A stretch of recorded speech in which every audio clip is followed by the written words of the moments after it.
नमस्कार, कहानी बैरल में आपका स्वागत है। लीजिए पेश है V.S. खांडेकर द्वारा लिखित उपन्यास ये हाथी भाग 11। किंतु उसने जो कुछ भी किया था उसमें क्या उसका अकेली का दोष था?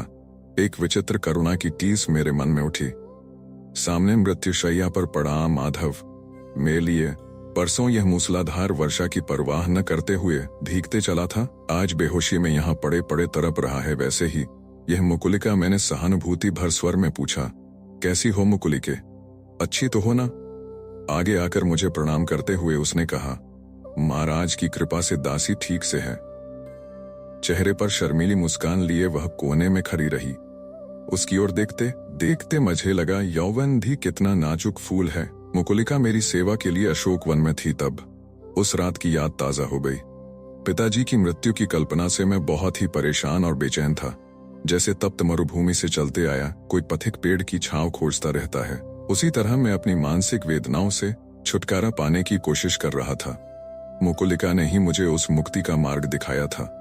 उसके और मेरी अधरों का मिलन होते ही मेरे मन में तब तक समाया हुआ मृत्यु का वह अजीब भय एकदम गायब हो गया था।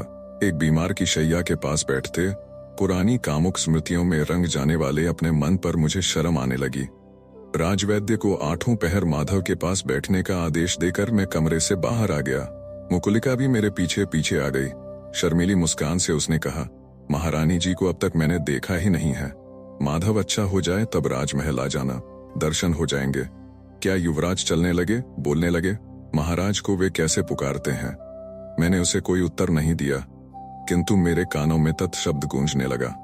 परसों शाम मैं देवयानी के महल में गया, तब शर्मिष्ठा की गोद में बैठा पुरु मुझे इसी शब्द से पुकार रहा था। जैसे कलकल करता झरना पहाड़ी से नीचे लपकता है, वैसे वह शर्मिष्ठा की गोद से अटखेली करता हुआ मेरी ओर लपकना चाहता था। देवयानी को कहीं संदेह ना हो जाए, इसलिए उसकी पुकार पर मैंने कोई ध्यान ही नहीं दिया था। अपनी इस उपेक्षा से उस नन्ही सी जान को कितना दुख हुआ होगा। शर्मिष्ठा को अंतिम विदा देते समय भी मैंने उसे अपनी गोद में नहीं लिया था, न ही उसे आजीवन याद रह सके।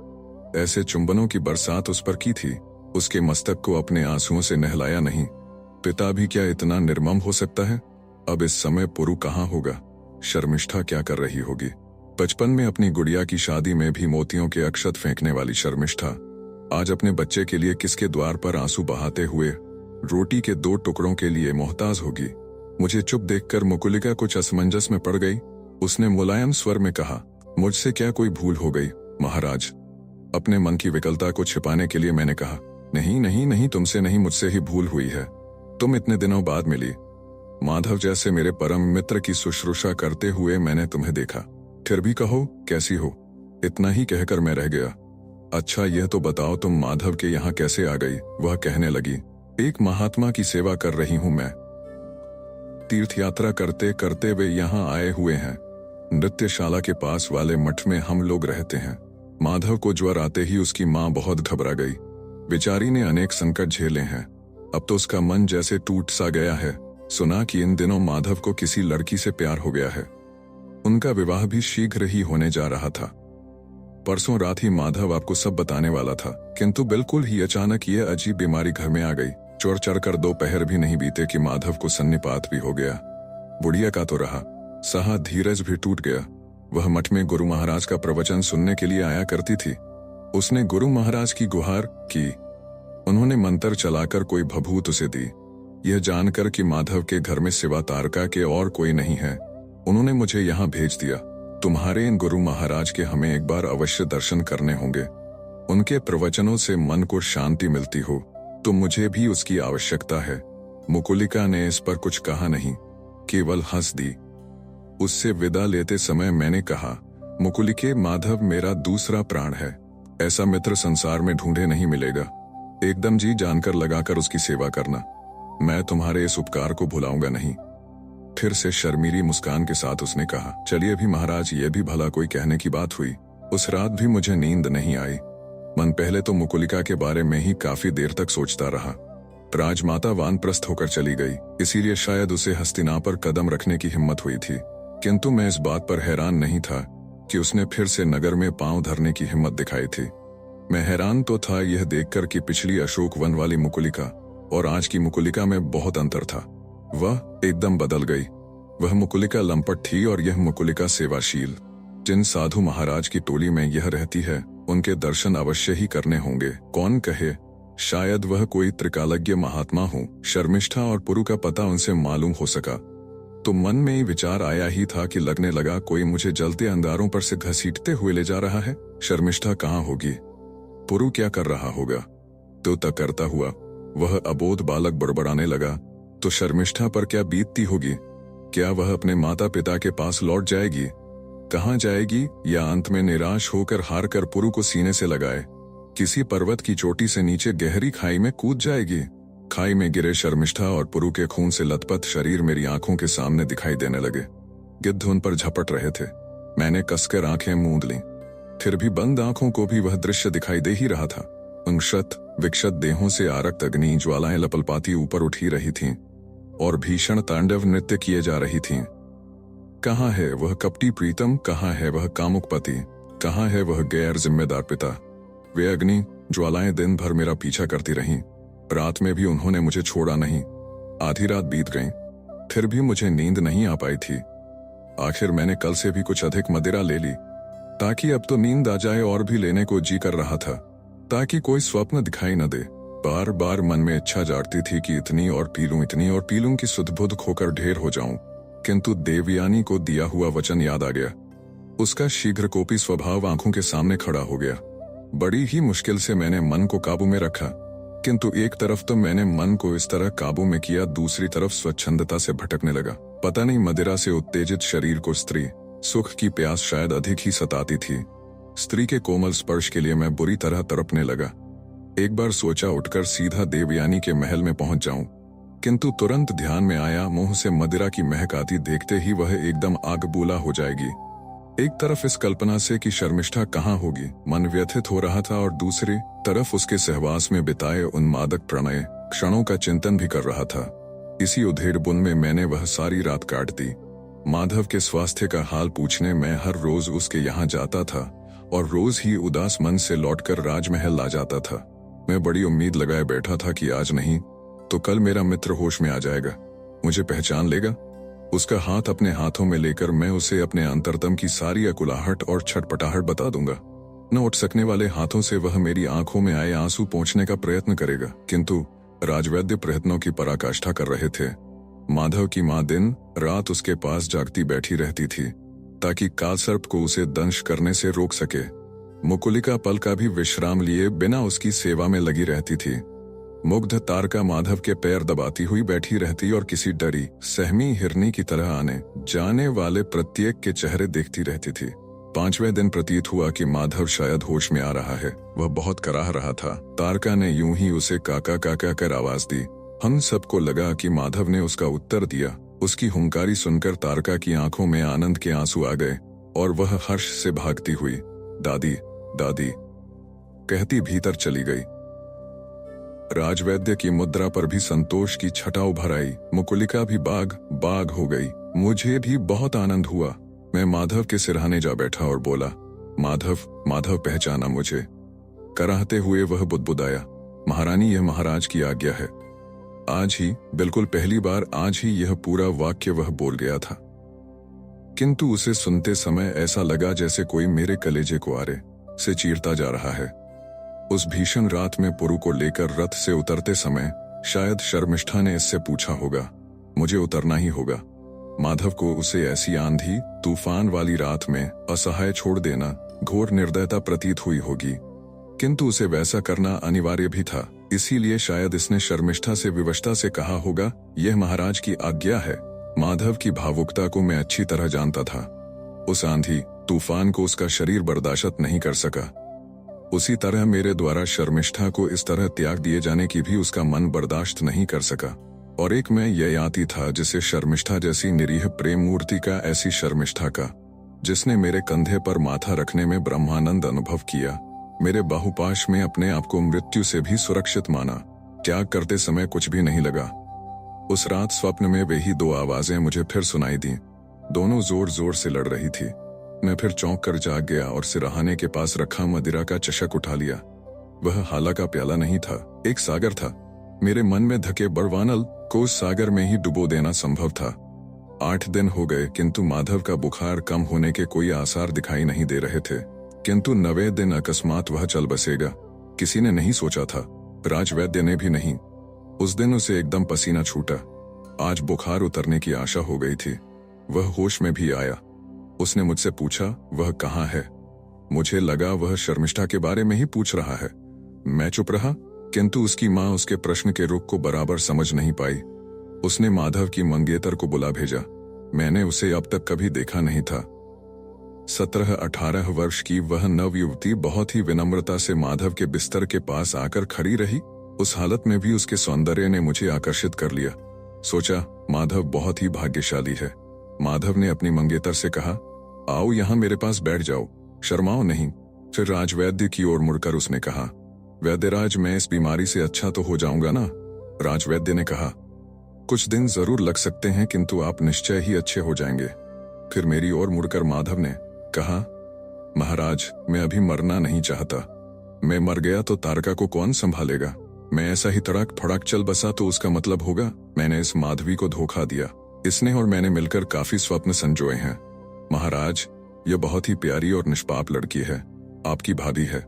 हमारा विवाह होने के बाद आप जब हमारे यहाँ भोजन करने आएंगे ना, तब क्या क्या पकवान बनाने हैं, इसका भी निर्णय इसने अभी कर रखा है। लता कुंजों में बैठकर आंखें ही आंखों से हम दोनों ने घंटों बातचीत की है।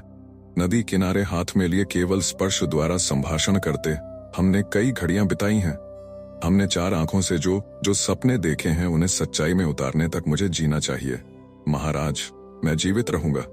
न महाराज, मुझे वचन दीजिए, चाहे जो करना पड़े तुम्हें जीवित रखेंगा, ऐसा वचन दीजिए। उसकी बातों में कहीं कोई असंगति नहीं थी, किंतु मुझे लगा यह सब वह सन्निपात में बड़बड़ा रहा है। उसके संतोष के लिए मैंने उसका हाथ अपने हाथ में लेकर उसे वचन दिया, चाहे जो करना पड़े तुम्हें जीवित रखूंगा। उसी समय राजवैद्य ने मेरी तरफ बहुत ही विचित्र और विषण दृष्टि से देखा। तुरंत उन्होंने अपने बटुए से कोई मात्रा निकाली और मुकुलिका से उसे घिसकर लाने को कहा।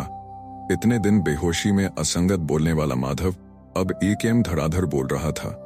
वह माधवी से कह रहा था, याद है ना, हमारे यदि पहली लड़की हुई तो उसका नाम मेरी पसंद का रखा जाएगा, और लड़का हुआ तो उसका नाम तुम्हारी पसंद का। यही हमने तय किया है, याद है ना? मंजूर है ना? देखो भला, वरना बाद में झगड़ा करने लगेगी। वह बेचारी क्या बोलती। एकांत के तरल स्वप्नों का वह संगीत उस मृत्यु शैया की पृष्ठभूमि पर घुग्घू की फूटकार सा प्रतीत हो रहा था। मुकुलिका मात्रा घिसकर ले आई। वह राजवैद्य माधव को चटाने लगे, किंतु उसने उनका हाथ एकदम झटक दिया। राजवैद्य ने इशारे से उसकी मंगेतर से कहा कि वह चटा दे। उसने अपना हाथ उसके मुंह के पास किया। तभी माधव ने उसका हाथ कसकर पकड़ लिया और बोला, यह देखो, हमारा विवाह संपन्न हो गया है ना? फिर 2-3 घड़ी वह इसी तरह बड़बड़ाता रहा और एकदम स्तब्ध हो गया। अब उसे पसीने के सोते छूटने लगे, हाथ पांव ठंडे पड़ने लगे, सांस उखड़ने लगी। राजवैद्य लगातार कोशिश किए जा रहे थे, किंतु सब कोशिशें बेकार हो गईं। उसके प्राण पखेरु कब उड़ गए, किसी को पता भी न चला। दोपहर में माधवी का हाथ हाथ में लेकर उससे, यह देखो, हमारा विवाह संपन्न हो गया कहने वाले माधव का शव शाम को चिता पर पड़ा था। उसकी अचेतन देह मुझसे देखी नहीं जाती थी। कहाँ गायब हो गई उसकी वह मुक्त हंसी, उसका हमेशा मुझे दिलासा देने वाला वह स्पर्श। मैं यहाँ उसके इतने करीब खड़ा हूँ, फिर भी माधव अपना हाथ क्यों नहीं हिला रहा है? हमेशा की तरह अपने मीठे स्वर में महाराज कहकर मुझे क्यों नहीं पुकार रहा है? मुझसे जी जान से प्रेम करने वाले मेरे इस अभिन्न मित्र के हृदय की सारी सद्भावनाएं आज ही यकायक कहाँ खो गई हैं? मेरा माधव कहाँ चला गया है? ये सवाल किसी बच्चे की भांति मुझे सता रहे थे। चिता जल उठी। माधव का शरीर धीरे धीरे अग्नि की भेंट होने लगा। मैं देख रहा था, पहले आंसू पोंछता हुआ, बाद में पत्थर सा स्तब्ध होकर। जैसे भी हो, मैं तुम्हें जीवित रखूंगा। मैंने माधव को वचन दिया था। मैं हस्तिनापुर का सम्राट था, किंतु अपना वचन निभा ना पाया था। जीवन और मृत्यु कितना क्रूर खेल है यह। क्या केवल यह खेल खेलने के लिए ही मनुष्य इस संसार में आता है? वह किस लिए जीता है, क्यों मरता है? माधव जैसा युवक बिल्कुल असमय इस संसार को छोड़कर क्यों चला जाता है? मन के सपनों की कलियों को अधखेली छोड़कर माधव कहाँ चला गया? वह माधवी को छोड़कर जाना नहीं चाहता था, फिर भी उसे जाना पड़ा। सवाल है क्यों? उसने ऐसा क्या अपराध किया था जो भाग्य ने उसे यह दंड दिया? चिता पूरी तरह भभक उठी थी। उसकी लपलपाती लपटें अपना काम किए जा रही थीं। माधव, मेरा माधव, सामने जलती ज्वालाओं में राख का ढेर जलता दिखाई देने लगा था। क्या यही है मेरा मित्र? वह कहाँ गया? अब वह कोई सपने नहीं देख सकेगा, माधवी के भी नहीं। मृत्यु जीवन का कितना भयंकर रहस्य है। समुद्र के किनारे कोई नन्हा सा बालक रेत का किला बनाता है। ज्वार की एक बड़ी लहर उमड़ कर आती है और वह किला ऐसा गायब हो जाता है कि कोई निशानी तक पीछे नहीं छोड़ता। मानव जीवन क्या रेत के किले से भिन्न है? मानव के रूप में हम जिसको सम्मान देते हैं, परमात्मा की इहलोक की प्रतिमा मानकर जिसके कर्तृत्व की हम पूजा करते हैं, वह आखिर कौन है? क्या है? विश्व के विशाल वृक्ष का मात्र एक नन्हा सा पत्ता, ऐसा पत्ता जो हवा के झोंके के साथ कब टूटकर गिर जाएगा कोई नहीं जानता। और मैं हस्तिनापुर का सम्राट, एक क्षुद्र मानव, एक नन्हा सा पत्ता जो कब टूटकर गिर जाएगा कोई नहीं जानता। माधव से अंतिम विदा लेकर मैं लौट गया। वह रात नहीं, वह रात क्या थी? प्रतिक्षण फुफकार कर आक्रमण करने वाली काली नागिन ही थी। मन बार बार मृत्यु के बारे में सोच रहा था। विचारों के उस भीषण विवर्त से बाहर निकलना मेरे लिए असंभव सा हो रहा था। मैं बहुत चाह रहा था कि ऐसे समय देवयानी आए, मेरे पास बैठे, माधव की मृत्यु पर शोक प्रकट करे, उसकी गोद में सिर रखकर मैं माधव के गुणों का बखान करूं और दोनों के आंसुओं का संगम हो जाने पर फिर उसकी बाहों में सो जाऊं, ऐसे जैसा कोई डरा हुआ बालक अपनी माँ की गोद में निश्चिंत होकर निद्रा के अधीन हो जाता है। किंतु देवयानी ने बस इतना ही कहा, माधव चल बसा, बहुत बुरा हुआ। इससे आगे वह न तो एक शब्द बोली नहीं। उसने मेरे प्रति कोई संवेदना प्रकट की। मैंने जब कह दिया कि खाने को जी नहीं करता, तब उसने आग्रह से यह भी नहीं कहा कि चलो 2 कौर तो खा लो।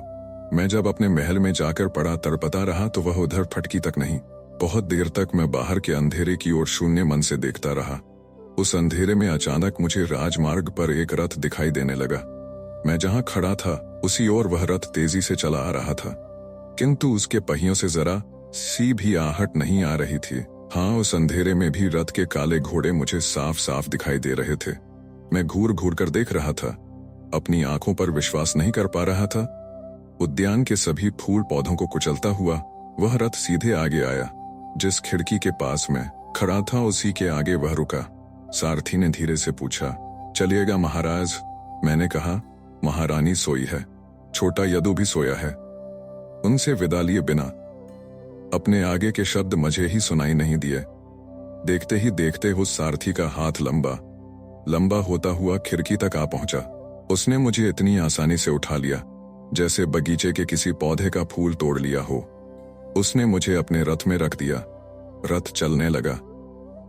हस्तिनापुर का एक चिरपरिचित स्थान पीछे छूटने लगा। यह देवालय, यह नृत्यशाला, यह माधव का घर, यह रहा वह विशाल क्रीडांगण जहां बचपन में नगरोत्सव में उस उन्मत्त घोड़े पर मैंने सवारी कसने का पराक्रम किया था। रथ दौड़ रहा था, हवा से बातें करता। हाँ, यह अशोक वन भी पीछे छूट गया। अब मुझसे रहा न गया। मैंने सारथी से पूछा, कहाँ लिए जा रहे हो? उत्तर मिला, मैं नहीं जानता। हम लोग वापस कब लौटेंगे? मैं नहीं जानता। मैंने चिढ़कर पूछा, तो तुम क्या जानते हो? केवल 2 नाम। किसके? एक महाराज का और दूसरा मेरा अपना। क्या है तुम्हारा नाम? मृत्यु। कितना भयंकर आभास था वह। मैंने उस खिड़की के सींगचों को दोनों हाथों से मजबूती से पकड़ लिया। फिर भी मुझे लगने लगा कि भय से थर-थर कांपता हुआ मेरा शरीर शायद नीचे गिर जाएगा। बड़ी मुश्किल से मैं पलंग पर जा बैठा, फिर भी सीने में धक-धक हो ही रही थी। पांव थर-थर कांप ही रहे थे। लाख कोशिशें करने पर भी मन स्थिर हो नहीं पा रहा था। बार बार मैंने मदिरा पी, शक्कर पी ली। 2-3 घड़ी बाद मुझे कुछ अच्छा लगने लगा। धीरे धीरे नशा छाने लगा, आंखें भारी होकर झपकने लगीं। किंतु उसी अवस्था में मैंने एक भयंकर सपना देखा। स्वप्न में मेरे सामने एक चिता जल रही थी। उस चिता में मेरा एक एक अंग जलकर राख होता जा रहा था। देखते ही देखते मेरी आंखें, कान, होंठ, हाथ, पांव सब राख हो गए। अब मेरे लिए उनका कोई उपयोग नहीं था।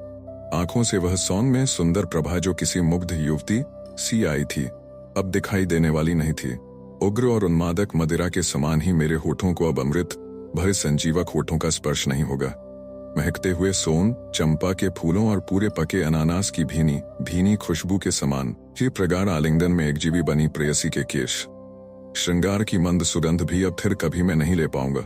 इस दृश्य को देखते देखते मेरा नशा एकदम उतर गया है। मैं पलंग पर उठ बैठा। मेरी छाती जोरों से धड़कने लगी, मानो मृत्यु का भय मेरे हृदय पर चोट मारता जा रहा था और उसके आघातों की प्रतिध्वनि मेरे कानों में पड़ रही थी। मेरा मन पीछा करने वाले शिकारी से जान बचाकर भाग खड़े होने वाले हिरन के समान दिशाहीन भटकने लगा। मदिरा के सिवा उसे स्थिर करने का अन्य कोई सहारा नहीं दिख रहा था। बरसों से इतनी मदिरा मैंने कभी नहीं पी थी। धीरे धीरे उसका नशा मुझ पर सवार होता गया। वह उन्माद दूसरे उन्माद को भी जगाता गया। मुकुलिका, अलका, शर्मिष्ठा, देवयानी की कमनीय आकृतियां मेरी वासना को उद्दीप्त करने लगीं। आंखों के सामने नाचने लगी। अलका नीचे झुककर अपनी वेणी में गूंथे गजरे की सुगंध जैसे मुझे सूंघा रही थी। उस सुगंध को सूंघते सूंघते मैं मदहोश हो गया।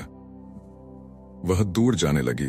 तुरंत ही मैंने वह गजरा उसकी वेणी से खींचकर उतार लिया। मैं दोनों हाथों से उसके सभी फूलों को मसल मसल कर नाक के पास ले गया। कांपती आवाज में अलका ने पूछा, ऐसा भी क्या युवराज? मैंने उत्तर दिया, अभी मेरा जी भरा नहीं और मुझे और सुगंध चाहिए। अलका को अपनी बाहों में भरकर उसके अधरों की, आंखों की, बालों की, गालों की सारी सारी सुगंध का आस्वाद लेने के लिए मैंने अपनी बाहें फैलाई। किंतु मैंने आंखें खोलकर देखा, बार बार देखा। अपने महल में मैं अकेला ही था। और अलका, वह कहाँ है? तहखाने में नहीं, या कहीं और छिपी बैठी है, खरगोश के बिल में या शेर की गुफा में। अलका, अलका, मैंने जोर से आवाज दी। मेरी इस पुकार का किसी ने उत्तर दिया, किंतु वह अलका नहीं थी, मुकुलिका थी। वह कहाँ थी? वह कहाँ थी? दूर नहीं, मेरी बाहों में थी। मैं उसका चुंबन ले रहा था, वह मुझे चुंबन दे रही थी। मैं आकाश का एक एक नक्षत्र गिनता था और उसका चुंबन ले रहा था। नक्षत्र गिनकर समाप्त हो जाते पर चुंबन लेना नहीं रुकता। किंतु मेरे होठों को यह एकदम ठंडा ठंडा सा क्या लग रहा है? मुकुलिका कहाँ है? वह तो माधव के घर उसकी सेवा कर रही है, किंतु माधव घर पर कहाँ है? वह मृत्यु का हाथ पकड़कर मेरे होठों को होने वाला यह ठंडा स्पर्श कहीं मृत्यु का तो नहीं? मैंने फिर आंखें खोलकर देखा। अपने महल में मैं अकेला ही था। शायद मृत्यु अदृश्य रूप में मेरे चारों ओर मंडराती होगी। क्या जीवन की यह मेरी अंतिम रात है? कौन जाने। इस अंतिम रात का आनंद मुझे लूटने दो, जी भरकर उसका उपभोग कर लेने दो। जीवन का खाली होता जा रहा यह प्याला एक ही बार स्त्री सुख की फेनिल मदिरा से भर लेने दो। आखिरी प्याला, यह आखिरी प्याला। शर्मिष्ठा, शर्मिष्ठा, शर्मिष्ठा, क्षमा, क्षमा, क्षमा। मैं उठा। मेरे पैर लड़खड़ा रहे थे। शरीर का संतुलन संभाले न संभलता था। फिर भी मैं उठा और महल का द्वार झटके से खोलकर बाहर चलने लगा। देवयानी के महल के द्वार पर उसकी दासी ऊँघ रही थी। मेरी आहट पाते ही वह हड़बड़ाकर उठ खड़ी हुई। दौड़ती हुई वह भीतर चली गई। मैं उसके वापस आने की प्रतीक्षा करना चाहता था। महारानी का संदेशा आने के बाद ही भीतर जाना उचित था। मन यह जानता था, किंतु तन का धीरज टूट रहा था। क्या हर वासना शेर जैसी होती है? उसे एक बार जिस उपभोग का चस्का लग जाए, उसी के पीछे वह पागल की तरह भागती है। शायद वासना के केवल जीभ ही होती है। भगवान ने उसे कान, आंखें, मन, हृदय कुछ नहीं दिया है। उसे अन्य किसी बात की पहचान होती ही नहीं है। वह पहचानती है केवल अपने संतोष को। बेहद मदिरा पी चुकने के कारण मैं कदम पर डगमगाता जा रहा था। फिर भी मैं देवयानी के महल में पहुंच गया। वहां क्या हुआ अब ठीक से याद नहीं आ रहा। मानो मैं किसी घने कोहरे में चला जा रहा था। याद केवल एक ही बात है, उस समय मुझे देवयानी की चाह थी। पल की भी देर किए बिना उसे मैं अपनी बाहों में चाहता था और चाहता था कि वह अपना सारा सौंदर्य मेरी सेवा में प्रस्तुत कर दे। किंतु तत्काल उसके ध्यान में आ गया कि मैंने मदिरा ली है। वह आग बूला हो गई, चिढ़ गई, कुपित हो गई। मैं भी झल्लाया, चिल्लाया, बात से बात बढ़ती गई, बतंगड़ बन गई। बीच में गलती से मेरे मुंह से शर्मिष्ठा का भी नाम निकल गया। फिर तो जैसे आग में घी गिरा। वह शुक्राचार्य के क्रोध और उनके भयंकर अभिशाप की बातें करने लगी। अंत में उसने मुझसे एक सौगंध उठवाई। शुक्राचार्य के नाम पर मुझे सौगंध उठाने के लिए बाध्य किया कि मैं इससे आगे तुम्हें कभी स्पर्श नहीं करूंगा। मैं पराभूत और अतृप्त अवस्था में उसके महल से बाहर आया। अब इस राजप्रासाद में जहां मुझे अपनी पत्नी को स्पर्श तक करने का अधिकार नहीं रहा था, एक क्षण के लिए भी रहने में फिर कोई मतलब नहीं था। मैंने अपने मन में निश्चय किया, इस राजप्रासाद में फिर कभी कदम नहीं धरूंगा। अब से हमेशा के लिए अशोक वन में ही रहूंगा। इस देवयानी का मुंह भी फिर कभी नहीं देखूंगा। मैं अशोक वन में शर्मिष्ठा की याद में दिन काटूंगा। अशोक वन जाने के लिए मैं रथ में बैठा। बारी बारी से देवयानी और शर्मिष्ठा की आकृतियां मेरी आंखों के सामने नाच रही थीं। मैं दोनों को चाहता था। किंतु एक ने मुझे झटका दिया था और दूसरी को मैंने अपने से दूर धकेल दिया था। रथ अशोक वन के मार्ग पर चला ही था कि ये दोनों आकृतियां एक हो गईं। उनमें से एक अलग ही लावण्यवती युवती उत्पन्न हुई। वह रमणी प्रतिपल नए उन्मादक रूप धारण कर रही थी। अंत में वह अलका बन गई, फिर मुकुलिका बन गई। उसके वे गुरु महाराज नृत्यशाला के पास वाले मठ में ही वे लोग ठहरे थे। ये बात मुझे याद आई। सोचा, अशोक वन जाकर रात भर तड़पते रहने के बजाय क्यों ना उस गुरु महाराज से मिलूं, देखें वे मन की शांति का कोई उपाय बताते हैं या नहीं। सारथी से मैंने रथ उस मठ में ले चलने को कहा। असमय मुझे मठ के द्वार आया देखकर मुकुलिका क्षण भर के लिए कुछ चौंकी, किंतु दूसरे ही क्षण शर्मीली मुस्कान के साथ वह मुझे अपने गुरु महाराज के पास ले गई। गुरु महाराज मुझे बड़े राजयोगी लगे। मुझे लगा शायद मैंने उन्हें पहले भी कहीं देखा, किंतु ऐसा मुझे केवल क्षण भर ही लगा। याद मुझे कुछ भी नहीं आ रहा था। मैंने अपना दुख गुरु महाराज को बता दिया। मैंने मदिरा पीकर उस पवित्र स्थान में आने के लिए क्षमा करने की प्रार्थना भी उनसे की। इस पर हंसकर उन्होंने कहा, महाराज, मन की शांति का आधा उपाय तो आपने कर ही लिया है। मैं समझा नहीं। शंका भरे स्वर में पूछा, मतलब महाराज, यह मृत्यु लोक है। यहाँ का मानव जीवन अत्यंत दुखों से भरा है। इन दुखों को भुलाने की केवल 2 ही दिव्य औषधियां इस मृत्यु लोक में हैं। मैंने उत्सुकता से पूछा, वे कौन सी? मदिरा और मदिराक्षी। मैं चकित हो गया, किंतु मन कड़ा करके पूछा, मद्यपान तो महापाप। गुरु महाराज ने कहा, पाप और पुण्य तो धूर्त पंडितों और मूर्ख मनुष्यों द्वारा घड़ी गई कल्पनाएं हैं। इस दुनिया में केवल सुख या दुख ही सत्य है, बाकी सब माया है। पाप और पुण्य मन के मात्र आभास हैं, कल्पना के खेल हैं। मैं अपने भक्तों को तीर्थ के रूप में हमेशा मदिरा ही बांटा करता हूँ। समझ नहीं पा रहा था कि कहीं मैं स्वप्न तो नहीं देख रहा।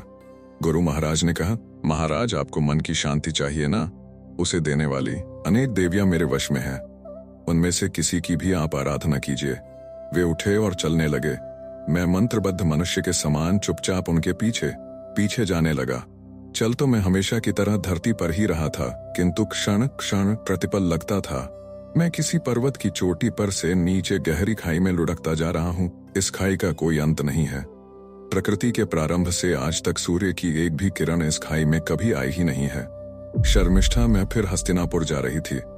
18 बरस बाद जिस पथ से आई थी उसी पथ से और उतनी ही भयग्रस्त मनः स्थिति में इस मार्ग पर बड़े बड़े वृक्ष आज भी वैसे ही खड़े हैं। मंदिरों के कलश भी पहले जैसे ही सूरज की सुनहरी किरणों में चमक रहे हैं। गांव और देहात रात की गोद में पहले जैसे ही शांति के साथ सो रहे हैं। इन 18 वर्षों में कुछ तो बदला नहीं है, किंतु शर्मिष्ठा अवश्य। क्या मैं ही वह 18 वर्ष पूर्व वाली शर्मिष्ठा हूँ? नहीं, यह शर्मिष्ठा एकदम भिन्न है।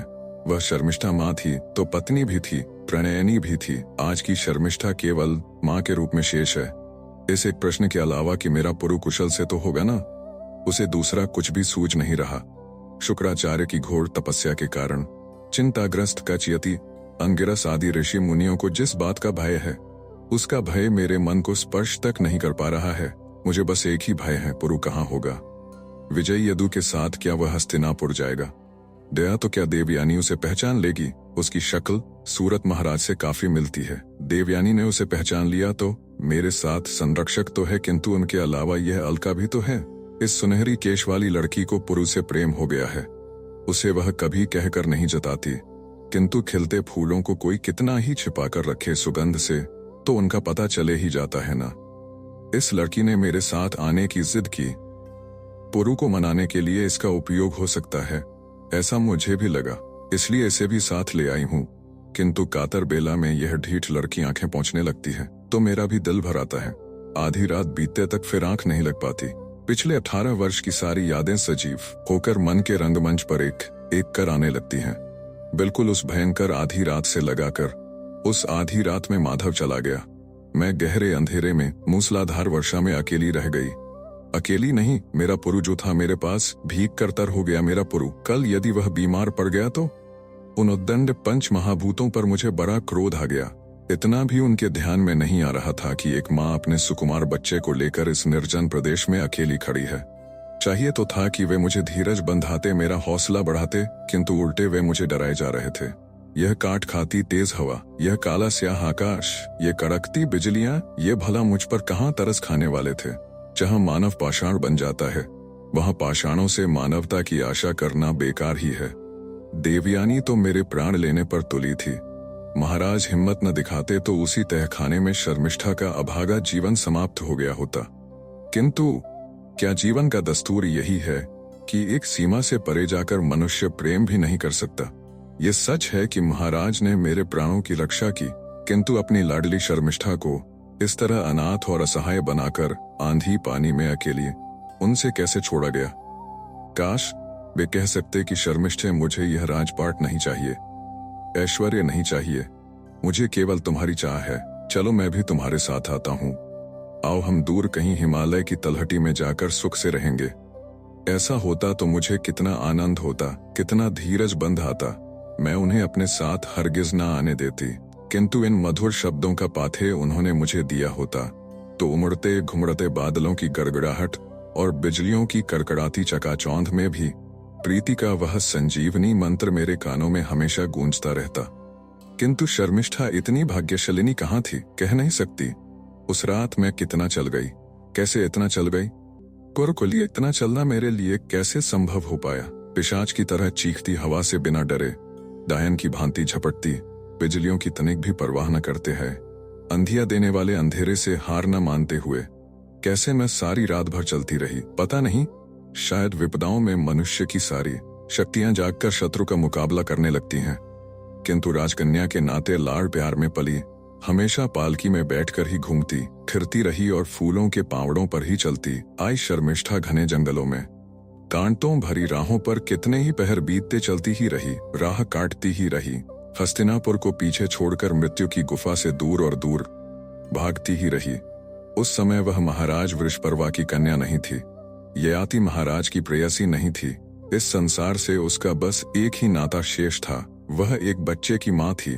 उस नन्ही सी ठिठती जान के सीने से चिपके होने के कारण उसके अंग अंग में चैतन्य दौड़ रहा था। उस बालक के लिए वह जिंदा रहने जा रही थी, उसे पाल पोसकर बड़ा करने वाली थी, आंखें भरकर उसका पराक्रम देखने वाली थी और उसके बाद ही मृत्यु की अगवानी करने वाली थी। तीसरे दिन प्रातः एक छोटे से गांव में किसी मंदिर में तनिक विश्राम के लिए मैं रुकी। मेरे सामने मुंह बाये प्रश्न खड़ा था कि आगे जाऊं तो कहां? क्या पिताजी के पास चली जाऊं? देवते को देखकर वे बहुत खुश होंगे, किंतु यह मालूम करने पर कि शर्मिष्ठा देवयानी की सौत हो गई है और देवयानी उसके प्राण लेने पर तुली है, उनकी सारी खुशियां गायब हो जाएंगी। तपस्या में रत शक्राचार्य कल मुझे कोई अभिशाप देकर समूचे राक्षस वंश का संहार कर डालेंगे। यह भय उन्हें सताने लगेगा। पिताजी के पास जाकर उन्हें ऐसे संकट में डालने से तो मैं सोचने लगी, सचमुच इतनी चहल पहल वाले इस संसार में भी आखिर मानव कितना अकेला है। इतनी विशाल दुनिया मेरे चारों ओर फैली हुई थी, किंतु उसमें इस नन्ही सी जान के अलावा किसी पर मेरा कोई बस नहीं था। सवेरे सवेरे ही मंदिर में एक दयालु स्त्री आई। उसने मुझसे पूछताछ की। आग्रह पूर्वक वह मुझे अपने घर ले गई। उसकी ममता देखकर मेरे आंसू आ गए। पता नहीं इस दुनिया में भगवान किस रूप में और कब मिल जाए। मुझे देखकर उसे ऐसे लगा जैसे छोटी बहन मायके आ गई हो। 4 दिन आनंद से कट गए। उस काल रात्रि में उठाने पड़े क्लेशों के कारण मुझे भय था कि कहीं पुरु बीमार न पड़ जाए, किंतु वह भय टल गया। यह गांव हस्तिनापुर से बहुत दूर नहीं था, इसीलिए मैं सोच में पड़ी थी कि यहाँ रहूं या न रहूं। किंतु उस स्त्री से भी मन इतना हिल गया था कि समझ में नहीं आ रहा था कैसे उसका स्नेह बंधन तोड़ दूं। 5वें दिन रात में मुझे गहरी नींद लग गई थी। मेरी गोद में पुरु एक कली के समान सिमटकर सो गया था। मीठे मीठे सपनों की लहरों पर मैं तैरती जा रही थी। उन सपनों में पुरु महाराज को तात कहकर पुकार रहा था, अपनी नन्ही नन्ही बाहें फैलाकर उनकी ओर लपक रहा था। अंत में उसने अपनी दोनों बाहें उनके गले में डाल ही दी। उसी क्षण में चौंक कर जाग गई। मेरे गले में किसी के हाथ नहीं, किंतु एक अजीब थरथराता खुरदरा स्पर्श मैंने महसूस किया और तभी आंखों के सामने इस घर के स्वामी की कामुक नजर कौंध गई। इस पापी स्पर्श ने मुझे उस नजर का सारा अर्थ समझा दिया। दीदी कहकर मैं जोर से चीखी। जल्दी जल्दी बाहर जाता पद चाप सुनाई दिया। दिया जलाकर दी दौड़कर मेरे कमरे में आई। मेरी पीठ पर हाथ फेरते हुए उसने पूछा, क्या हुआ बहन? मैं घबराकर बिस्तर पर उठ बैठी थी। मैंने कहा, शायद बदन पर से कोई चीज सरसराती चली गई। उसने फुर्ती से अपने पति को पुकारा। नींद टूटने का अभिनय करता हुआ वह कमरे में आया। दोनों ने हाथ में दिया लेकर कमरे का कोना छान मारा। किंतु मनुष्य के रूप में जी रहा सर्प भला ऐसे कैसे मिलता। मुझे अपनी इस पूर्व जन्म की बहन पर तरस आ गया। भाग्य भी कितना झक्की होता है। उसने इस फूल को जन्म से ही उस कांटे के साथ बांध दिया था। मैंने मन में नई गांठ बांध ली। आज तक मैं राजमहल में रही थी, वहां मेरा सौंदर्य सुरक्षित था। अब उसी के कारण बाहर की दुनिया में मुझ पर अनेक संकट आ सकते थे। केवल पुरु को ही बचाने से काम नहीं चलने वाला था, अपने आप को भी बचाना आवश्यक हो गया था। दूसरे दिन सवेरे ही मैंने बेहद से झूठे बहाने बनाकर बड़ी ही मुश्किल से अपनी उस बहन से विदा ली। उसके घर से जाते समय मैंने कितनी ही बार पीछे मुड़ कर देखा, इस कल्पना से कि पता नहीं फिर से उसकी भेंट होगी भी या नहीं। मेरी आंखें पनिया गईं। क्या संयोग और वियोग के अद्भुत रसायन का ही नाम जीवन है। गांव के बाद गांव पीछे छोड़ती हुई मैं चली जा रहा थी। टेढ़ी मेढ़ी राहों को जानबूझकर चुनती थी। बड़े बड़े गांवों से कन्नी काटती जा रही थी। बार बार मैं मन को समझा रही थी कि हस्तिनापुर से जितना हो सके उतनी ही दूर निकल जाना है। किसी भी गांव में एक दिन से अधिक ठहरना नहीं है। मन की असली बात किसी से नहीं कहना है। अपना असली पता किसी को नहीं बताना है। कोई बहुत ही जिद से पूछने लगे तो मैं बस इतना ही कहती थी कि पति मुझे और इस नन्हे बच्चे को छोड़कर हिमालय चला गया है, उसी को खोज में निकली हूं। सुन कर किसी को आंखें भर आती थीं। कोई मेरी बात पर काना फूसी करते हुए मेरी हंसी उड़ाते थे। मुझे भय था कि प्रवास के कष्ट से पुरु ऊब जाएगा, किंतु वैसा कतई नहीं हुआ। उसे तो हर नया गांव नए खिलौने सा लगता। प्रतिदिन नए घर, नए पखेरु, नए फूल, नए बच्चे, नए मंदिर, नए लोग देखकर वह उनकी नवीनता में ही रम जाता। धीरे धीरे मैं हस्तिनापुर से काफी दूर निकल गई। चलते चलते थक गई थी, इसलिए तय किया कि एक गांव में कुछ दिन रुक जाऊं। एक रईस विधवा ने अपने घर में मुझे प्रश्रय दिया। उस बुढ़िया ने कुरेद कर मुझसे पूछा, बेटी तुम कौन हो, कहाँ की रहने वाली हो। मैंने वही पहले से तय किया हुआ उत्तर दे दिया। इस पर उसने अत्यंत ममता से कहा, चांद सी पत्नी को छोड़कर तेरे पति ने संन्यास ले लिया। किसी के भाग्य में भी क्या क्या अजीब बातें होती हैं। दिन भर वह बार बार मुझे घूर घूर कर देखती थी। मैं समझ नहीं पा रही थी कि यह मेरे सौंदर्य की सराहना है या दाल में कुछ काला है। मन बेचैन था। रात में बिस्तर पर लेटी बड़ी देर तक नींद ही नहीं आई। नींद की आराधना करते करते मैं महाराज के सहवास में बिताए, उनकी बाहों में अनुभव किए सुख के क्षणों को याद करने लगी। उन क्षणों की स्मृतियों को मैंने तरतीब से ऐसे संजो रखा था जैसे फूलों की खुशबू का निचोड़ निकालकर इत्र की तरह किसी बंद कुप्पी में रखा जाता है। किंतु उन मधुर स्मृतियों के कारण दिल का दुख और भी बढ़ गया। अंत में नींद को ही मुझ पर कुछ दया आ गई। उस बेचैन नींद से दिए की रोशनी के कारण मैं जाग पड़ी। कोई दिया बिल्कुल मेरे चेहरे के पास ले आया था। दिया तुरंत हटा लिया गया। मैंने मुंदी आंखों से देखा, वह बुढ़िया एक तरुण से कानाफूसी करती हुई कुछ बुदबुदा रही थी। आंखें मूंद कर मैं सुनने लगी। हस्तिनापुर, मुनादी, बड़ा इनाम आदि कुछ इक्के दुक्के शब्द विष की तूंदों के समान मेरे कानों में पड़े। मेरी तो सिट्टी पिट्टी गुम हो गई। बोलते बोलते उन दोनों की आवाज कुछ तेज हो गई। वह तरुण कह रहा था, नहीं, यह शर्मिष्ठा हो ही नहीं सकती। इसके चेहरे पर राजकन्या जैसा थोड़ा भी तेज है। तुम्हें उस इनाम का लालच हो गया है, इसीलिए। वे दोनों आपस में झगड़ते हुए बाहर चले गए। मेरा कलेजा मुंह को आ गया। मेरी कोख में शांति से सोया पुरु मेरे आंसुओं के कारण जाग गया। 2 घड़ी बाद घर में सर्वत्र सन्नाटा छा गया। मैं उठी और ऐन आधी रात में उठकर उस घर से चल पड़ी। पीछा करने वाले बहेलिये के डर से जैसे हिरनी भागती है, उसी तरह मैं लुकती छिपती, बड़े गांवों से बचती बचाती केवल रात में ही किसी मंदिर या सराय का सहारा लेती चली जा रही थी। किसी दिन जी बहुत ही ऊब जाता। लगता किसी दिन अनायास ही पकड़े जाने के भय से हमेशा बनी रहने वाली यह आंख में चौली खेलते रहने से क्या लाभ है। आज नहीं तो कल इसी अवस्था में मौत आनी है, तो इतना कष्ट झेलने में भी क्या धरा है। इससे तो अच्छा है कि इन्हीं कदमों हस्तिनापुर लौट जाऊं, देवयानी के सामने सीना तान कर खड़ी हो जाऊं और कह दूं, तुम मेरा सिर ही काटना चाहती है ना, ले काट ले। किंतु तुरंत कोख में सोए पुरु के चेहरे पर खेल रही मुस्कान पर मेरी नजर जाती और मैं मन ही मन कहती, कोई परवाह नहीं यदि देवयानी मेरा सिर उतार देती है, किंतु इस मेरे लाडले का बाल भी बौका नहीं होना चाहिए। इस पुरु के लिए मुझे जीना होगा। कितने भी कष्ट झेलने पड़े, तब भी इसके बड़ा होने तक मुझे जीना ही पड़ेगा। तब तक हलाहल के सागर पीने होंगे, विपदाओं के मेरू मंदार पर्वत लांघने होंगे। 4 दिन बाद मैं एक देहात के मंदिर के पास आ गई। शाम हो गई थी। इसलिए सोचा कि रात भर के लिए उस मंदिर के पास वाली धर्मशाला में रहूं। पास के ही कुएं पर पुरु के हाथ पांव धोकर मैंने उसे मंदिर के सभा मंडल में खेलने के लिए छोड़ दिया। वह कूदकता फुदकता इधर उधर देख रहा था। आने जाने वाले स्त्री पुरुष मंदिर का घंटा बजाते थे। घंटे की आवाज सुनकर पुरु अपने नन्हे नन्हे हाथों से तालियां बजाता था। बार बार बज उठने वाले उस घंटे को देखकर उस पर भी उसको बजाने की सनक सवार हो गई। वह मुझे उस घंटे की ओर खींचने लगा।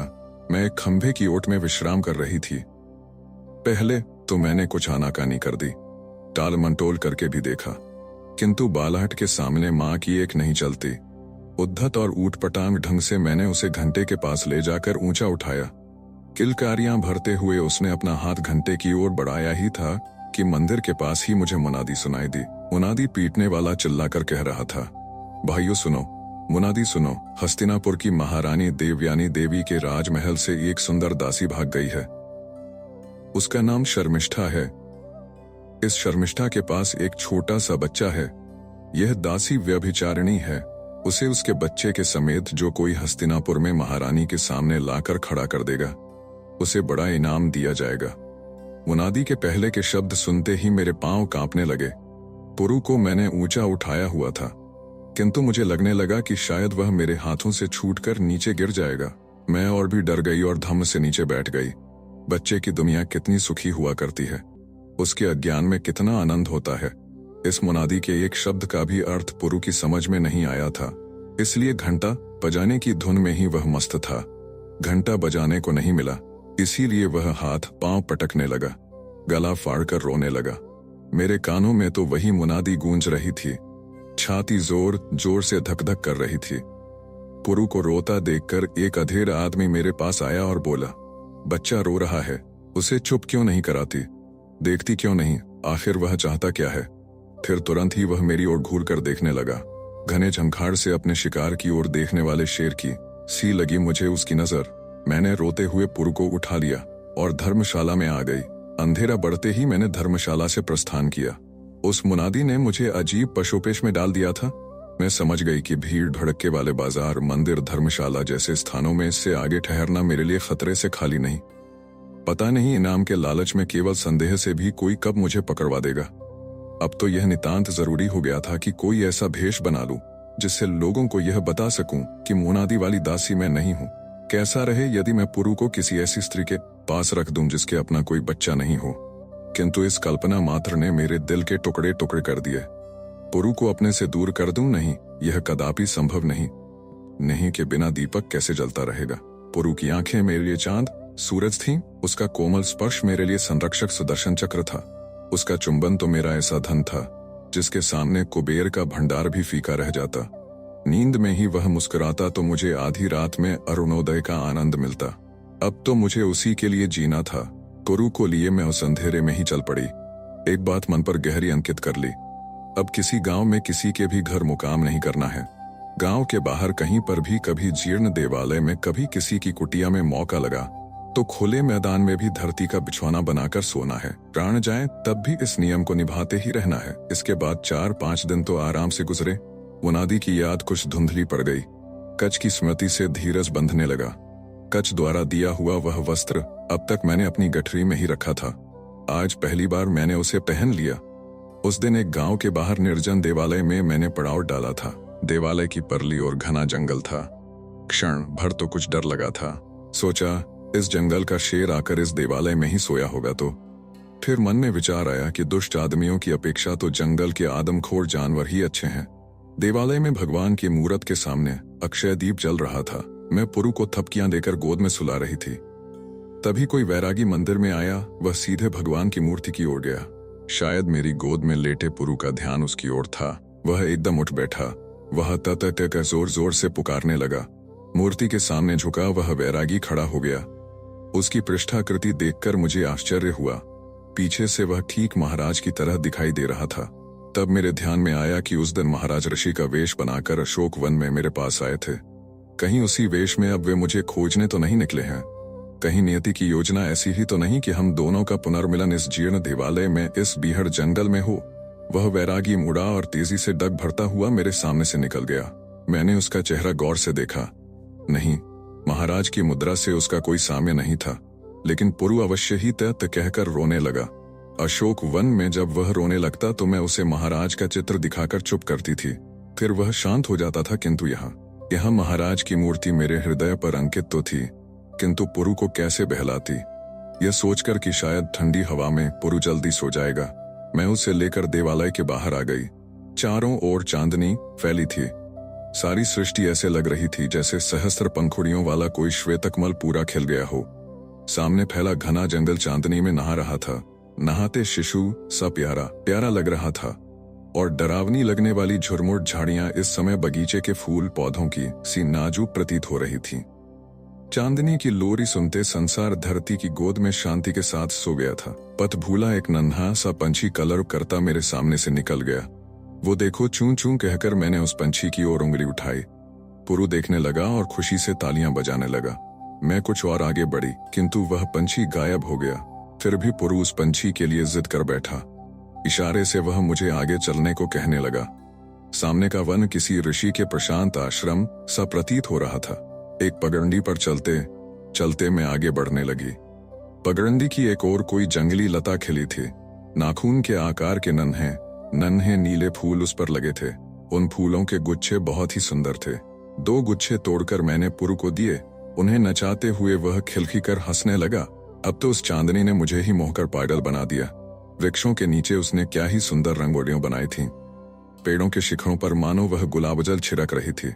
हस्तिनापुर से चलने के बाद मैंने किसी गाने की कोई पंक्ति तक नहीं गुनगुनाई थी, किंतु यहाँ तो आनंद मन में भरकर बह निकला था, और उस अवस्था में अनायास ही मन में गीत जागा, जैसे कोई कली कब खिल जाती है, पता ही नहीं चलता। मैं भूल गई कि कहाँ हूँ, किस संकट में हूँ, कहाँ चली जा रही हूँ। एक धुन में खोकर मैं बढ़ती जा रही थी। कवियों ने कहा है कि चंद्र मदन का मित्र होता है। आज मैंने भी उस कवि वचन को अनुभव किया। इस चांदनी में भी वही मदहोशी थी जो प्रीति में हुआ करती है। वह पगडंडी सीधी थी।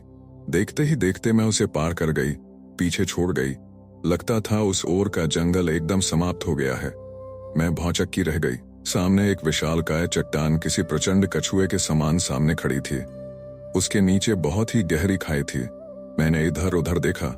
दाईं ओर भी इसी तरह की एक चट्टान आगे को निकली हुई सी दिखाई दी। खाई में झांक कर देखने वाली इस चट्टान से मैं डर गई, किंतु दूसरे ही क्षण मन उसी की ओर खिंचता गया।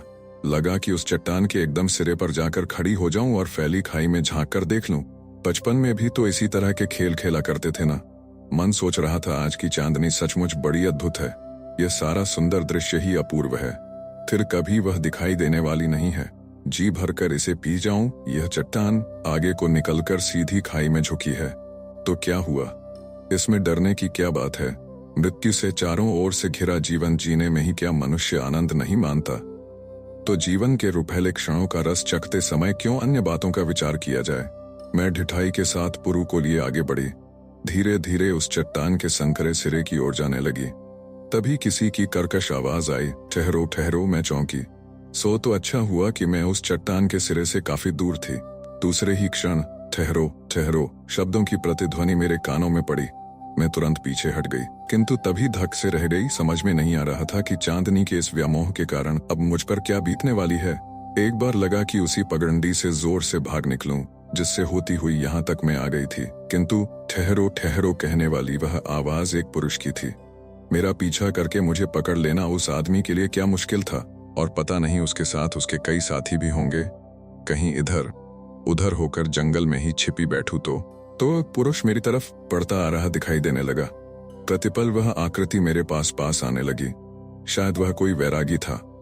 ओफ, अभी देवालय में एक वैरागी को देखा था।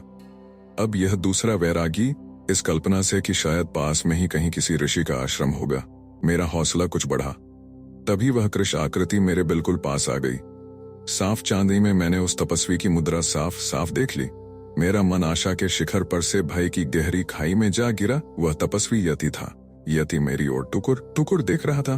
उसकी उस नजर के कारण मेरे पंचप्राण किसी बालक की मुट्ठी में पकड़ी गई तितली के समान तड़फड़ा रहे थे। दरबार में उसकी वह अनाप शनाप बकवास, अशोक वन में उसके द्वारा किया भयंकर बर्ताव, वह नारी द्वेष, सब कुछ याद आ गया। और यह सोचकर कि अब अपनी बिल्कुल खैर नहीं, मैं पसीने से तरबतर हो गई। यति मेरी ओर घूरकर देख रहा था। मेरे कंधे पर सिर रखकर सोते हुए पुरु को भी वह घूर रहा था। मैंने हिम्मत कर उसकी नजर से नजर मिलाई। पहले किसी पागल सी लगने वाली उसकी नजर अब की बार स्नेहमय प्रतीत हुई मुझे। किसी कुएं से काय हटा देने पर भीतर दिखाई देने वाले स्वच्छ पानी की तरह लगी वह भी सोच में पड़ा दिखाई दिया। कुछ क्षण रुकने के बाद उसने पूछा, यहाँ पर कैसे आ गई हो शर्मिष्ठे? उसके स्वर में अपनत्व था, करुणा भी थी। मुझे एकदम बड़ी सिसकी आ गई। सूझ नहीं रहा था कि उससे क्या कहा जाए, कैसे कहा जाए। मुझे सिसकती देखकर वह भी असमंजस में पड़ गया, किंतु मैंने अपने आप को तुरंत संयत कर लिया। हंसने की कोशिश करते हुए मैंने कहा, मैं जानबूझकर हस्तिनापुर छोड़कर चली हूँ। जानबूझकर इतनी दूर? जी हाँ, क्यों, किस लिए कंधे पर सो गए? पुरु की ओर देखकर मैंने कहा, काका को उनका भतीजा दिखाने के लिए। सोचा आप तो इसे देखने के लिए हस्तिनापुर आने से रहे, तो क्यों न मैं आपको यह कुल दीपक दिखाने के लिए ले आऊं? मेरे इन उद्गारों के कारण हम दोनों के मन का तनाव एकदम कम हो गया। यति ने पास आकर पूछा, यह मेरा भतीजा है, यानी ययाति का बेटा? मैंने झुके सिर से जवाब दिया। हाँ। यति पुर के पास आ गया। उसने यह देखने की कोशिश की कि वह जाग रहा है या सो गया है। फिर हंसते हुए कहा, का यह देख रहा था कि भतीजे की एक चुम्मी मिल सकती है या नहीं, किंतु महाशय गहरी नींद सोए हैं। सोने दो उसे, मेरे जीवन की यह पहली चुम्मी है।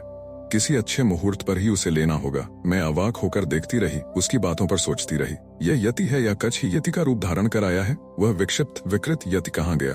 उसके स्थान पर यह समझदार, स्नेहशील और मन भावन यति कहाँ से आ गया? यह चमत्कार कैसे हो गया? वीरान मरुभूमि में सुंदर सरोवर का निर्माण कैसे हो गया? यति के पीछे पीछे चलकर मैं वन के उस आश्रम में पहुंच गई। वह अंगिरस ऋषि के एक शिष्य का आश्रम था। कहते हैं उनके शिष्य इसी तरह वन आश्रम बनाकर रह रहे थे। क्या जीवन संयोगों की स्वामिनी है? इस क्षण में तो मुझे वैसे ही लगने लगा। देवयानी को कच्छ द्वारा दिया गया वह वस्त्र केवल दासी की गलती से मैं पहन बैठी थी, किंतु आम तौर पर जो चिंगारी यूं ही बुझ जाती, उसने देखते ही देखते में कितना भीषण दावानल सुलझा दिया था। एक राजकन्या को उसने दासी बनाकर छोड़ा। फिर इस दासी के जीवन में केवल महारानी की किसी सनक के कारण महाराज आ गए और उसे इतना प्यार देकर गए कि जीवन भर पर्याप्त हो। इस अभागिनी दासी पर फिर विस्थापित होने की नौबत आ गई। जग में उसे बेसहारापन महसूस होने लगा। ऐसे समय उसे सहारा मिल गया, और वह भी किसका? तो एक ऐसे तपस्वी का जिसे सारी दुनिया ने पागल करार दिया था। फलाहार करने के बाद पुरु को पर्णकुटी में अच्छी तरह सुलाकर मैं बाहर आंगन में आ गई। यति भी मेरे साथ ही बाहर आया और मेरे सामने एक छोटी शिला पर बैठ गया। हमारी बातें शुरू हुई। खाई में आगे बढ़ आई उस दूसरी चट्टान पर से उसने मुझे देखा था। मैं वह लाल वस्त्र पहने थी, इसीलिए चांदनी में उसका ध्यान तुरंत मेरी ओर गया था। रात के इस प्रहर में एक स्त्री को उस चट्टान के सिरे पर खड़ी देखकर उसने सोचा कि हो न हो वह अवश्य ही नीचे खाई में कूदने वाली है, इसीलिए वह जोर से चिल्लाया था। मैंने उसे अपनी सारी आपबीती साफ साफ सुना दी। जब मैं यह बताने लगी कि कैसे कच्छ ने मुझे अपनी बहन मानकर धीरज बंधाया और दास्ता से मुझे मुक्त कराने के लिए कैसे उसने देवयानी को बार बार मनाया, मेरा दिल भर आया इस विचार से कि इतना उत्कट, इतना निरपेक्ष और पवित्र प्रेम करने वाला व्यक्ति जीवन में परम सौभाग्य से ही प्राप्त होता है। मेरी आंखों में आनंद के आंसू आ गए। कहते कहते मैं रुकी और आंखें पोंछने लगी। शायद मेरी बातें सुनकर यति को भी इच्छा हुई कि वह भी अपने मन की सारी बातें साफ साफ कह दे। वह अपनी कहानी बताने लगा, एकदम शांत भाव से, इतनी निर्लिप्तता से कि मानो वह किसी दूसरे व्यक्ति की कहानी सुना रहा हो।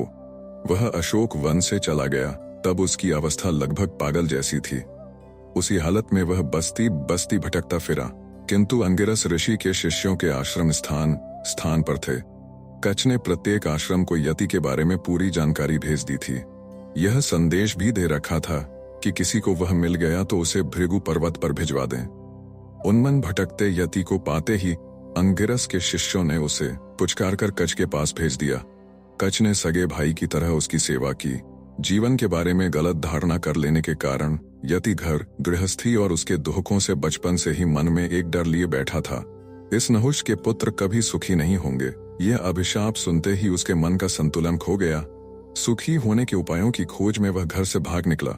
जब से उसे यह मालूम हो गया कि नहुष महाराज को यह अभिशाप इंद्राणी के प्रति उनके मोह के कारण ही मिला, तब से मीठे फलों से लेकर स्त्री की प्रीति तक किसी भी चीज का आस्वाद लेने से उसे घृणा हो गई। ऐसी हर चीज से वह द्वेष करने लगा। यही कल्पना करता चला आया कि ऐसे द्वेष से ही उसे विशुद्ध आत्मसुख की प्राप्ति होगी। निकला तो था वह ईश्वर को खोजने, किंतु अनजाने में जंतर मनातर सिद्धियां प्राप्त करने के चक्कर में फंस गया। शुक्राचार्य द्वारा प्राप्त संजीवनी विद्या का समाचार पाकर उसे लगने लगा कि आत्मक्लेश और उसके द्वारा प्राप्त होने वाली सिद्धियों का उसका मार्ग बिल्कुल सही है। उसका न तो कोई मित्र था, न कोई शिष्य। निरपेक्ष प्रेम करने वाला कोई व्यक्ति उसके जीवन में आया ही नहीं था। बवंडर में फंसा वृक्ष का कोई पत्ता हवा के झोंकों पर सवार होकर आकाश में घूमता बल खाता चला जाता है, किंतु उस पत्ते की यही धारणा होती है कि मैं ऊंचा उठता जा रहा हूँ, बस स्वर्ग अब 2 उंगल ही तो रह गया है। यति का जीवन उसी पत्ते के समान चल रहा था। बवंडर, पत्ता आदि सब मैंने यति के मुंह से ही सुना। वह बहुत बोल रहा था, बोलता ही जा रहा था। हिमालय की बर्फ पिघलने पर गंगा मैया में बाढ़ आती है ना, वही हाल यति का हो गया था। उसकी वे सारी बातें अब मुझे ठीक तरह से याद नहीं है। अब लगता है कि उसका प्रत्येक शब्द अपने मन में संजोकर अंकित कर रखना चाहिए था। उसका प्रत्येक शब्द गहरे अनुभव से युक्त और अत्यंत अनमोल था, किंतु आज तो उसकी उन बातों की केवल स्मृति ही मेरे मन में शेष है। बयार पर बहती आई किसी दिव्य सुगंध सी स्मृति, आकाश में चमचमाती सुनहरी बिजली सी, किंतु वह स्मृति भी कितनी स्फूर्ति देने वाली है। भृग पर्वत पर राजमाता थी, उसकी ममता के साए में यति कुछ संभला। कच 8 पहर उसके मन को स्थिर करने के प्रयास में लगा था। वे दोनों हमेशा किसी न किसी विषय पर चर्चा करते रहते थे, घंटों बहस किया करते थे। इन्हीं सब बातों से आखिर यति को जीवन का सुवर्ण मध्य मिल गया। उसने कच के साथ की हुई चर्चाओं की अनेक दार्शनिक बातें उस चांदनी रात में मुझे बताईं। आज उसमें से बहुत ही थोड़ी बातें मुझे याद हैं, और वे भी टूटे सिलसिले में। यति कह रहा था, शरीर और आत्मा एक दूसरे के शत्रु नहीं, वे एक रथ के 2 पहिए हैं। इनमें से एक पहिया भी टूटकर गिर जाए तो दूसरे पर सारा भार आकर उसका संतुलन नष्ट कर जाता है। आत्मा की उन्नति के लिए देह को कष्ट देना या देह के सुख के लिए आत्मा को बेहोशी में रखना, दोनों गलत हैं। परमात्मा द्वारा निर्मित प्रकृति के विविध सौंदर्य भला अपवित्र या अस्पृश्य कैसे हो सकते हैं? स्त्री और पुरुष का नाता शरीर और आत्मा के नाते के समान ही है। एक दूसरे से द्वेष करके नहीं, बल्कि एक दूसरे से उत्कट प्रेम, इतना उत्कट प्रेम कि उसमें स्वयं के अस्तित्व तक का विस्मरण करके ही स्त्री और पुरुष गृहस्थी में स्वर्ग सुख प्राप्त कर लेते हैं। इसीलिए गृहस्थी को हमारे यहाँ यज्ञ की पवित्रता दी गई है। आम आदमी के लिए वही धर्म है। शुक्राचार्य, कच्छ, यति आदि के समान तपस्वी लोग इस विश्व के कल्याण की चिंता करें। इंद्र, वृषपर्वा, ययाति आदि बड़े बड़े राजा लोग अपनी प्रजा को सुखी रखने के प्रयास में लगे रहें, और घर गृहस्थी करने वाले आम लोग अपनी पत्नी, बाल बच्चों, मित्रों और संबंधियों की उन्नति करते रहें। सब इस बात की निरंतर सावधानी बरतें कि अपना सुख इस दुनिया के किसी अन्य व्यक्ति के दुख का कारण न बनने पावे। व्यक्ति धर्म, गृहस्थ धर्म, राज धर्म, यति धर्म, सबकी योग्यता एक सी है। इनमें से किसी धर्म को यह अधिकार नहीं कि जीवन से घृणा करे या बुनियादी मर्यादाओं का उल्लंघन करे। स्वधर्म से प्रताड़ना करना पाप है, किंतु इसके लिए आवश्यक है कि प्रत्येक व्यक्ति यह निश्चित कर ले कि उसका धर्म क्या है। उस धर्म का पालन करते समय भी यति से लेकर पति तक सबको ध्यान में रखना चाहिए कि प्रेम ही सब धर्मों का राजा है। ये सब सुनते समय कच्छ की महानता मेरे मन पर और भी गहरी अंकित होने लगी। देवयानी कितनी अभागिन है, उसे तो इस श्रेष्ठ पुरुष का, जिसके स्वभाव में स्वर्ग और पृथ्वी का मिलन हो गया था, प्रेम मिला था, किंतु उसे भी अंत में उसने शाप दे दिया। आंगन में लगा कल्पतरु उसने अपने हाथों काट डाला। मेरे सामने प्रश्न था कि पुरु को लेकर आगे कहाँ जाऊं? यति ने उस प्रश्न को हल कर दिया। उसने कहा, हिमालय की तलहटी में कई वनवासी मेरे परिचित हैं। वे बहुत पराक्रमी और सत्यनिष्ठ हैं। जिसे एक बार अपना कह दिया उसके लिए वे अपनी जान तक दे देते हैं। उनमें मैं अनेक वर्ष रहा हूँ। मेरे मंत्र तंत्र पर उन्हें अपार श्रद्धा थी, इसीलिए मेरे प्रति उनकी बड़ी भक्ति भी है। वे तुम्हारी और पुरु की जी जान से रक्षा करेंगे। मेरे मन में तो बार बार विचार आ रहा था कि हिमालय की तलहटी में पर्ण कुटिया बांधकर हम तीनों उसमें रहे। आज तक शरीर क्लेश उठाते रहे बड़े देवर की सेवा करने का अवसर मुझे मिले। आखिर अपने मन की यह बात हिम्मत करके मैंने यति से कह दी। उस पर हंसकर यति ने कहा, भाभी यह संभव नहीं। कच्छ एक बहुत ही उग्र तपस्या करने जा रहा है। ऐसे समय में मैं बीच ही में पूछ लिया, कच्छ देव उग्र तपस्या करने वाले हैं, सो किस लिए? शुक्राचार्य ने भी उधर उसी प्रकार की तपस्या आरंभ की है, इसलिए। मैंने हंसते हंसते पूछा, क्या शास्त्र यह कहता है कि गुरु जो भी करें शिष्य को भी वैसे ही करना चाहिए? यति ने गंभीरता से कहा, कच वास्तव में एक आदर्श पुरुष है।